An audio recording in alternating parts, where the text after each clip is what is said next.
Ce soir-là, quand le vigile a posé la main sur mon bras devant 200 invités, j'ai ramassé mon manteau en silence et je suis sortie sans un mot. Pas parce que j'avais peur, parce que j'avais compris quelque chose que ma belle-mère ignorait encore complètement. Elle venait de me chasser d'un bâtiment qui m'appartenait. La salle brillait derrière moi, cristal, champagne, discours sur l'avenir radieux de leur empire familial. Et moi, je marchais vers la sortie avec la certitude froide que cet empire était construit sur du vide.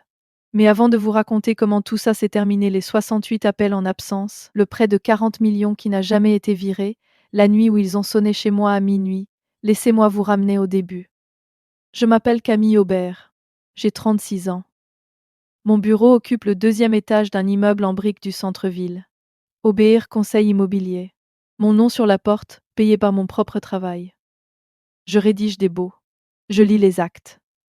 De propriété comme d'autres lisent les journaux ligne par ligne, à la recherche du piège caché.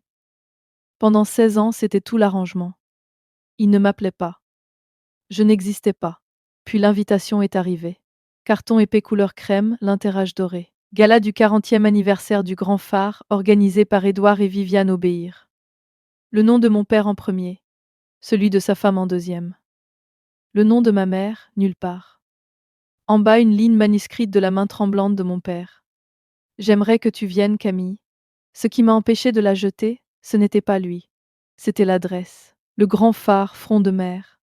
L'hôtel que ma mère avait transformé de ses propres mains d'une auberge délabrée en l'établissement le plus élégant de la côte. 40 chambres en ruine achetées en 1985. La banque l'avait ri au nez. Elle avait hypothéqué tout ce qu'elle possédait, 2 fois. Elle avait peint les chambres elle-même. Elle avait fait poser une plaque en laiton près de elle. À grande fenêtre du hall. Bâti sur l'eau, gardé par ceux qui le méritent. Je traçais les lettres du bout du doigt pendant qu'elle travaillait. Elle est tombée malade l'hiver de mes 20 ans. Un cancer qui ne négocie pas. Elle est morte en mars.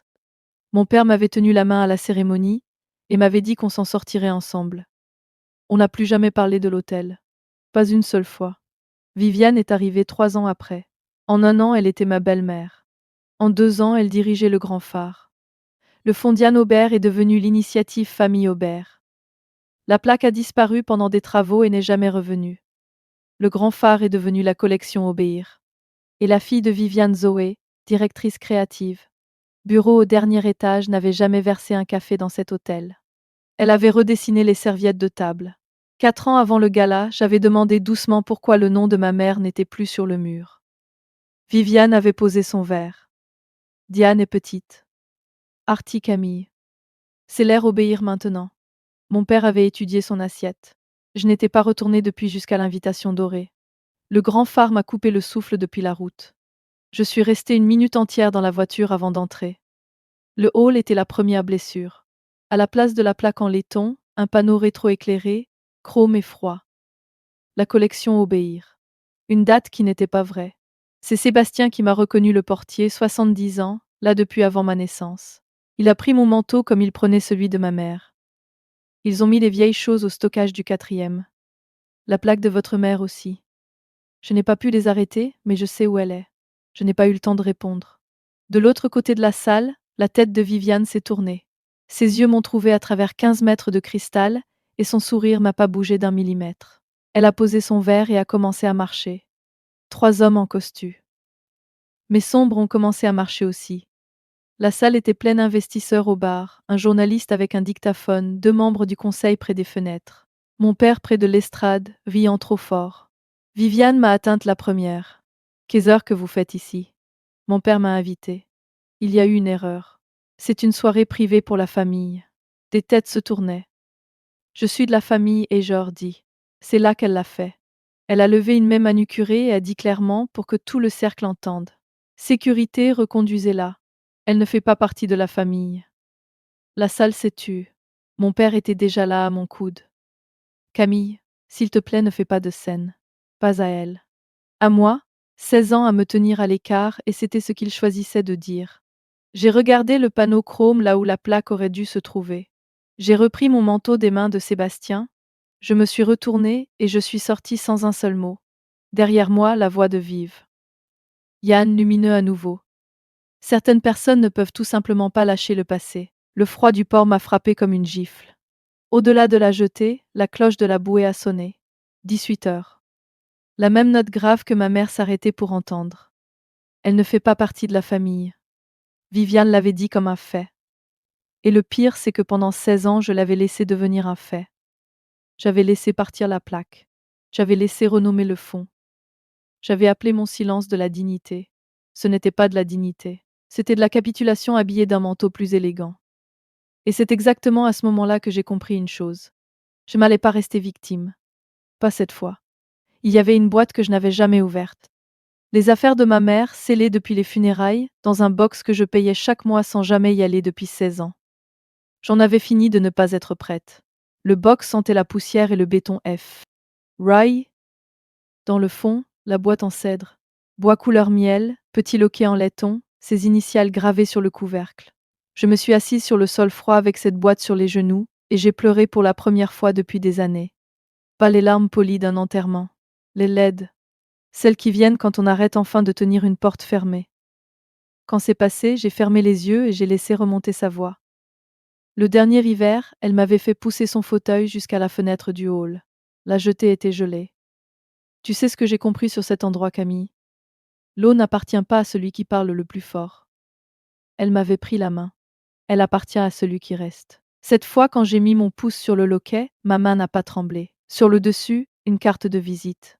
Marianne Weiss, fiduciaire indépendante. Et en dessous, dans l'écriture de ma mère à l'encre bleue, 3 mots. Appelle-la d'abord. Une fiduciaire indépendante. Cela est. Ignifiait un trust, pas un testament que mon père aurait contrôlé. Un trust séparé de lui entièrement. J'étais avocate spécialisée en immobilier, et toute ma profession s'est mise au garde à vous. J'ai appelé à minuit. Marianne a répondu, éveillée et pas surprise.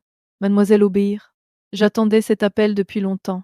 Le lendemain matin, dans son bureau, elle a posé sur la table un dossier épais. Fonds fiduciaire Diane Aubert. Le trust détenait une société holding.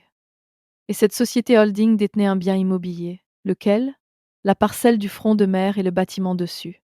Le grand phare. J'avais passé 14 ans à rédiger des structures exactement comme celle-là. Séparer la pierre de l'exploitation commerciale, mettre l'immobilier dans une entité, la société dans une autre. La collection Aubert ne possède pas l'hôtel, Eja dit lentement. Elle le loue. Elle le prend à bail, a corrigé Marianne. Votre père n'a jamais possédé le bâtiment. Ni sa femme. Votre mère a mis le terrain et le bâtiment dans ce trust avant de mourir. Pendant 16 ans, Viviane avait pelé le nom de ma mère d'un bâtiment que ma mère possédait encore. Et le bail disait que je pouvais y mettre fin. Il y avait aussi une lettre. Dans sa propre enveloppe cachetée, mon prénom à l'encre bleue. Camille, si tu lis ceci, tu as trouvé la boîte et tu as finalement accepté de chercher. Je n'ai pas bâti tout ça pour que tu sois riche. Je l'ai bâti pour que personne ne puisse jamais te faire sentir petite. Ton père est un homme bon et un homme faible.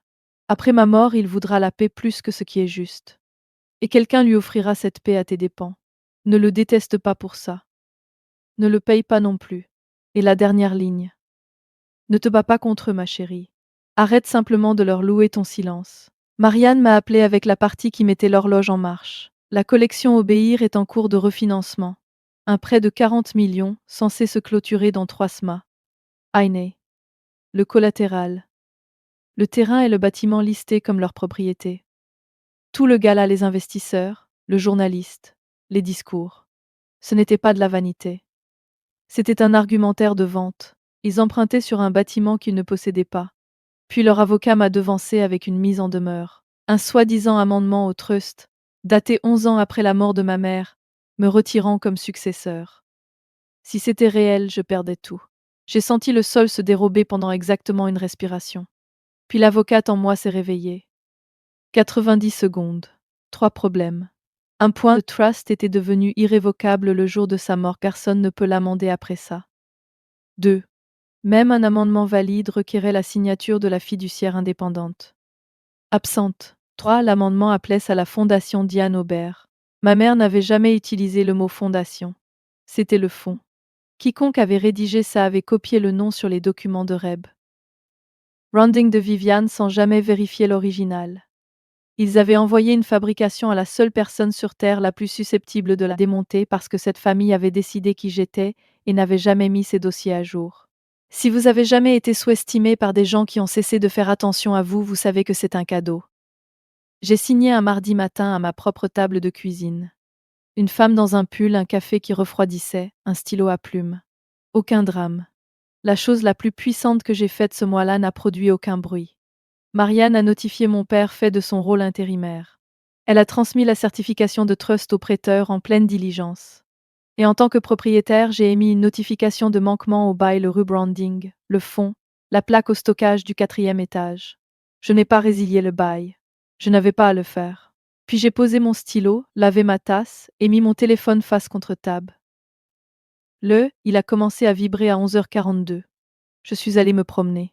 J'ai fait des courses. J'ai préparé à dîner. Quand j'ai finalement retourné mon téléphone, 68 appels manqués. Viviane, mon père. Zoé, le conseil juridique. Les mêmes noms encore et encore. Je n'en ai rappelé aucun. J'avais dit tout ce que j'avais à dire par écrit. Ils ont sonné chez moi à minuit. Viviane en manteau jeté à la hâte. Mon père tremblant. Zoé filmant. J'ai ouvert. La banque a retiré le prêt, a dit mon père. 40 millions. Ils disent qu'on ne possède pas le bâtiment. Vous l'avez dirigé et je répondu. Vous ne l'avez jamais possédé. Maman, oui. Maintenant moi. J'ai fait glisser le faux amendement sur la table. Ce n'est même pas un bon faux, Viviane. C'est juste un aveu avec une ligne de signature. La cuisine est devenue très silencieuse. Viviane a tenté son dernier coup. Vous possédez les murs. Félicitations. Mais la marque, c'est la nôtre. Vous allez nous louer ça. Il n'y a pas de B. Elle a renégocié. Il y a un bail en défaut. Chaque membre du conseil qui vous a regardé me faire expulser a reçu le même dossier que la banque. Je me suis levée. Vous avez dit que je n'étais pas de la famille. Vous aviez raison. Je suis la propriétaire. Le mot a rempli la petite cuisine comme l'air froid du port. Son nom retourne sur ce mur. Le faux retourne à elle. L'air au se termine avec cette signature. Je n'avais pas fait de scène. J'avais simplement, après 16 ans, cessé de leur louer mon silence. 2 semaines plus tard, je me suis tenue dans le hall du grand phare près de la grande fenêtre. Le panneau chrome avait disparu. À sa place, la plaque de ma mère, le laiton nettoyé, les lettres à nouveau dans la lumière. Bâti sur l'eau, gardé par ceux qui le méritent. Quelques centimètres plus bas pour qu'un enfant puisse en tracer les lettres. Sébastien se tenait à côté de moi. Elle aurait aimé ça. Que vous l'ayez fait sans crier. Elle l'a écrit comme ça et je répondu. Odeur. Et là de la jetée, la cloche de la bouée a sonné. Cette fois, ça ne ressemblait pas à un glas. Ça ressemblait à un retour. Je n'ai pas brûlé leur vie. J'aurais pu. Mais il y avait une version de cette histoire où je laissais Viviane sans rien, et j'en ai choisi une différente. Ce que j'ai repris était uniquement celui de ma mère. Le terrain, le bâtiment, les 17 millions. Et son nom sur un mur. La boîte en cèdre est sur mon bureau maintenant, le loquet ouvert, la lettre à l'intérieur, la dernière ligne tournée vers moi où je peux la voir chaque matin. Ne te bats pas contre eux, ma chérie. Arrête simplement de leur louer ton silence. Ce soir-là, Viviane pensait qu'elle m'avait chassé d'une salle. Elle m'avait chassé d'un bâtiment qui m'appartenait. L'erreur ne lui a pas tout coûté, mais elle lui a coûté exactement ce qu'elle méritait de perdre. Et moi? J'ai simplement arrêté d'être silencieuse.